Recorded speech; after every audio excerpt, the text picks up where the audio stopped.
طبعا كلنا كمغتربين امبارح كان هيجيلنا شلل نصفي بسبب المنتخب بتاعنا، واللي عنده الضغط طبعا اضطر انه ياخد جرعة مكثفة، واللي عنده السكر راح خد ابرتين انسولين ونكدوا علينا، ربنا ينكد عليهم.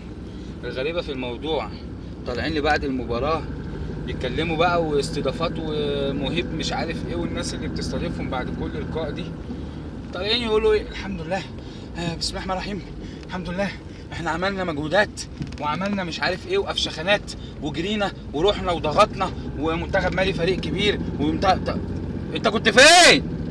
انت لعبت ايه امبارح؟ هو كوبر مش قالك 1+1=2 وقالك الخطة وقالك كل شيء قبل المباراة؟ ولا انت نزلت اتفاجئت؟ يعني انا مش فاهم بجد، يعني انت نزلت اتفاجئت؟ مش عارف بجد. وبعد المباراة على طول محامي بتاع ابو تريكة يقول لك ده حطوا محمد ابو تريكة في قوائم اللي هم الاشخاص الارهابيين.